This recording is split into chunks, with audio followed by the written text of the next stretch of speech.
Assalamualaikum. Welcome to my lectures. I'm your Pakistan Studies lecturer Midhat Abbas. Students, we are doing chapter 3 which is History of Pakistan part 2. हमने पिछले lecture में जुल्फ़िकार अली भुट्टो की industrialisation policy को discuss किया था. अब हम आगे चलते हैं. Okay, so far so good. हम लोगों ने डिस्कस कर ली नेशनलाइजेशन वाली पॉलिसीज, किन सेक्टर्स में की, उनका इम्पैक्ट, क्या नेगेटिव थे, क्या पॉजिटिव थे. अब आते हैं उस रिफॉर्म की तरफ जिसको हम कॉन्स्टिट्यूशन ऑफ 1973 के नाम से जानते हैं, क्योंकि जुल्फ़िकार अली भुट्टो ने जब बाकी सारे सेक्टर्स को टच किया तो उन्होंने जो गवर्नमेंट का, जो कंट्री का फ्रेमवर्क था, ऑब्वियसली उसको भी रिस्टोर किया. उसको रिस्टोर करने के लिए ही इंट्रोड्यूस कॉन्स्टिट्यूशन ऑफ 1973. अब अगर हम देखें तो this was the third constitution after 1956 and 1962. और अगर हम इसकी हिस्ट्री में जाएं तो जो बैकग्राउंड है वो थी objective resolution 1949 and legal framework order 1970. अब जो 1973 की कॉन्स्टिट्यूशन थी उसकी जो सेलिएंट फीचर्स हैं उन पे हम एक नजर डालते हैं. लाइक ऑल अदर कॉन्स्टिट्यूशंस, इसकी बेसिस भी ऑब्जेक्टिव रेजोल्यूशन थी. So the preamble was like the Constitution of 1956 and 1962, the Objectives Resolution has been included in the preamble of the Constitution of 1973, according to which sovereignty belongs to Allah Almighty. अब इसका preamble, like the start, the basis, वो थी obviously Objective Resolution. और Objective Resolution जो थी, अगर आपको याद हो, तो वो थी कि the sovereignty, everything in the nature, including us, it all belongs to Allah Almighty. The people's representatives would use their powers as a sacred trust within the limits of the Quran and the Sunnah. It was made a regular part of the 1973 Constitution through an amendment in 1985. अब इसमें जो चीज थी, जो interest की गई थी, वो ये थी कि जो भी लीडर आएगा वो अपनी powers for the sake of people use करेगा और लोग अपना कंप्लीट ट्रस्ट उसमें रखते हैं. इस वजह से वो अल्लाह को हाजिर नाज़िर जान के हर काम जो है वो कुरान और सुन्ना की रोशनी में करेगा. Second was written constitution. Like the previous constitutions, it is also a written document which comprises 280 articles, 12 sections and 6 judicial records. जो 1962 की constitution थी, अगर आपको याद हो, तो वो 250 articles की थी. So जो 1973 की constitution थी, वो भी एक written constitution थी, मतलब एक written document था, उसको लिखा गया था. उसके 280 articles थे, 12 section थे और 6 judicial records थे. The third point was federal constitution. Like the previous constitutions, Pakistan has been declared a federal state in the 1973 Constitution. The Federation of Pakistan consists of 4 provinces, federal capital and adjoining tribal areas which are called FATA, federally administered tribal areas, and PATA, that is provincially administered tribal areas. अब पाकिस्तान को एक federal government declare किया गया जिसमें 4 province declare किए गए और FATA और PATA, which is federally administered tribal areas और provincially administered tribal areas, इस बात को रिकॉग्नाइज किया गया कि ट्राइबल एरियाज पाकिस्तान में एग्जिस्ट करते हैं, जिनमें से कुछ प्रोविंशियल गवर्नमेंट के अंदर आते हैं और कुछ फेडरल गवर्नमेंट के अंदर. Fourth was semi rigid constitution. Semi rigid constitution का मतलब यह है कि इसमें कुछ फ्लेक्सिबिलिटी थी और कुछ नहीं थी, मतलब कुछ चीजों को ये अलाउ करती थी और कुछ को नहीं. It is a semi rigid constitution. The method of amendment is neither too difficult nor too easy. A 2/3 majority of the Parliament, National Assembly and Senate is required to make an amendment in the Constitution. अब flexibility किस चीज के लिए जरूरी थी? इस चीज के लिए जरूरी थी कि अगर किसी फीचर को कॉन्स्टिट्यूशन के अमेंड करना चाहें तो इट इज पॉसिबल. अब इस कॉन्स्टिट्यूशन में वो करना ना बहुत ज्यादा मुश्किल था ना बहुत ज्यादा आसान था. क्यों? क्योंकि 2/3 मेजॉरिटी, 2/3 हिस्सा चाहिए था. जो लोग पार्लियामेंट और सेनेट के मेंबर्स थे कि उनमें से 2/3 हिस्से के लोग जो हैं वो अगर अग्री कर जाएं तो वो अमेंडमेंट में हो जाए. Moving on, next was the national language. Urdu has been declared the national language. In a period of 15 years, arrangements will be made to implement the status of Urdu as the official language. During this period, English will be used as the official language. This has not been possible so far.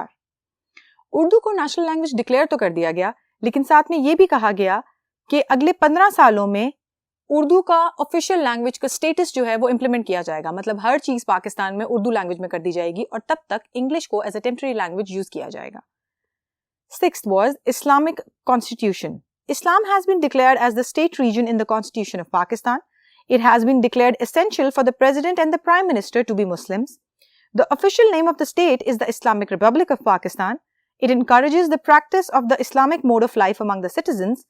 Steps will be taken to abolish interest, zakat, औकाफ and उशर will be enforced.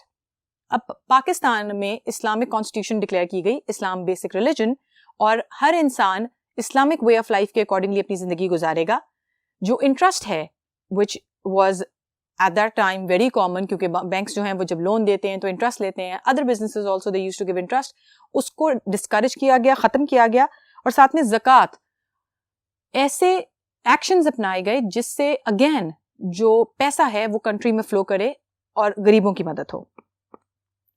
Moving on, independent judiciary. A guarantee has been provided for an independent judiciary. The judges are paid handsome salaries and have job security. The judiciary has been separated from the executive. The judges will perform their duties without any fear or pressure.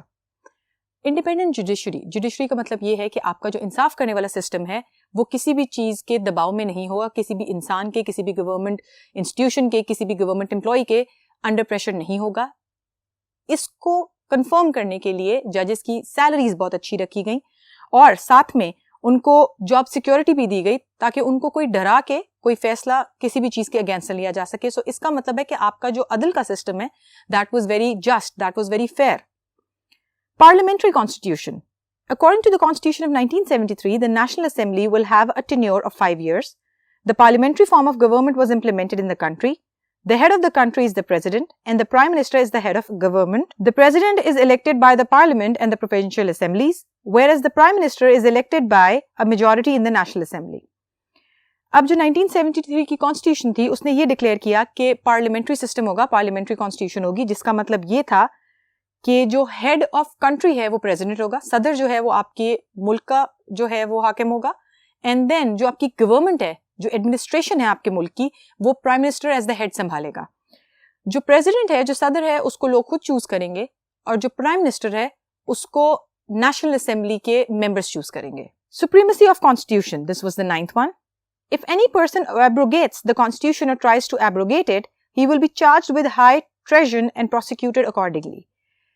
अब constitution की supremacy ये रखी गई कि अगर कोई बंदा, abrogation का मतलब है उसके खिलाफ जाना चाहे या उसको बदलना चाहे या उसके अगेंस्ट जाए, तो उसको इस एक्ट को ऑफेंसिबल डिक्लेयर किया गया और उसको पनिशमेंट दी जाएगी।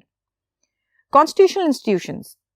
The Constitution of 1973 has set up several institutions like the Council for Common Interest, National Economic Council, National Finance Commission, Election Commission of Pakistan and Federal Ombudsman, etc. These institutions work within their limits and prefer national interest. अब इस constitution ने बहुत सारे ऐसे national institute setup किए जो कि बहुत सारे डिफरेंट सेक्टर्स को केटर करेंगे। जैसे कि अगर आप देखो तो नेशनल इकोनॉमिक काउंसिल, ये वो काउंसिल है जो सेटअप की गई which will work for the progress of the economy.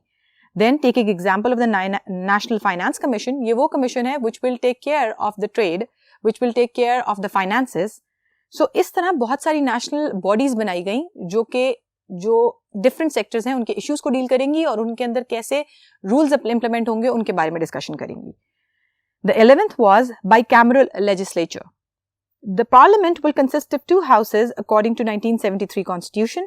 The upper house is called the Senate and the lower house is the National Assembly. The provinces has been given equal representation in Senate and it is permanent house. अब 1973 की Constitution ने Parliament के 2 houses बना दिए।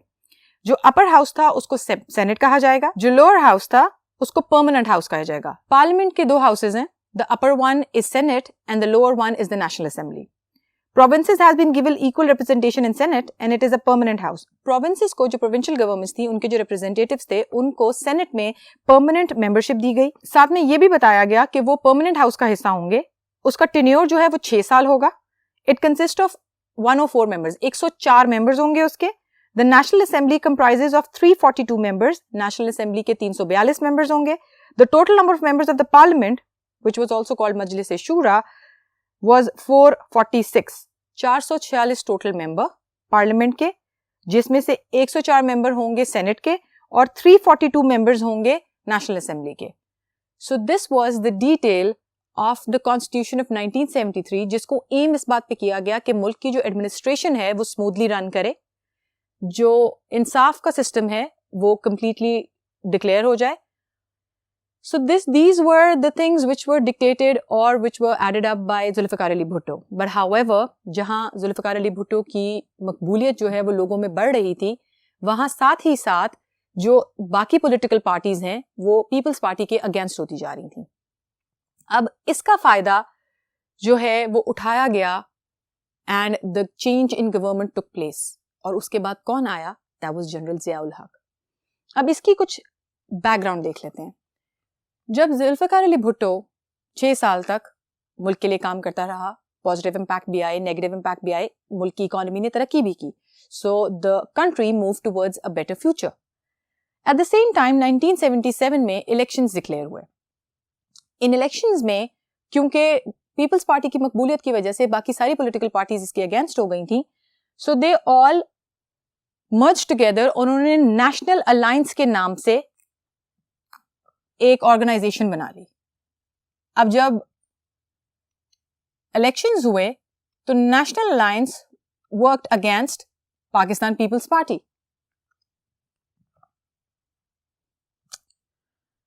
सो 7 March 1977 को National Assembly के elections हुए। इन इलेक्शंस में as expected Peoples Party won majority, क्योंकि पीपल्स पार्टी लोगों में बहुत मकबूल थी, and so was Zulfikar Ali Bhutto. National Alliance blamed PPP for rigging and boycotted provincial elections. जब नेशनल अलायंस ने ये देखा कि पीपीपी वॉन द मेजॉरिटी, तो उन्होंने इल्जाम लगा दिया पीपीपी पे कि इन्होंने रिगिंग की है। रिगिंग का मतलब ये है कि अनफेयर तरीके से बैलेटिंग की है, या कोई बेईमानी की है, या ईमानदारी से इलेक्शंस नहीं होल्ड किए। अब उनका मकसद ये था कि they wanted to remove Zulfikar Ali Bhutto from the government, और in other words wanted their party to win. इसलिए उन्होंने प्रोविंशियल इलेक्शंस में रुकावट पैदा की और उनको बायकॉट कर दिया। इसका रिजल्ट ये निकला कि the elections were declared invalid. A movement was started which was called Nizam Mustafa. ये मूवमेंट भी स्टार्ट हुई एज अ रिजल्ट। जब सिचुएशन आउट ऑफ कंट्रोल चली गई, because the national alliance party and the situation in the country, जहां लोगों की मर्जी या लोगों के अंदर मकबूलियत पीपीपी की थी, और इलेक्शंस के रिजल्ट आने के बावजूद इलेक्शंस को कैंसिल कर दिया गया या इनवैलिड डिक्लेयर कर दिया गया, तो जब सिचुएशन आउट ऑफ कंट्रोल चली गई तो PPP called the national alliance for negotiations. PPP ने, जुल्फ़िकार अली भुट्टो ने नेशनल अलायंस को निगोशिएशंस के लिए बुलाया। जब उसने दावत दी तो नेशनल अलायंस ने वो दावत कबूल की, and they were holding negotiations जब एकदम से जनरल ज़िया-उल-हक ओवरथ्रू भुट्टोज गवर्नमेंट।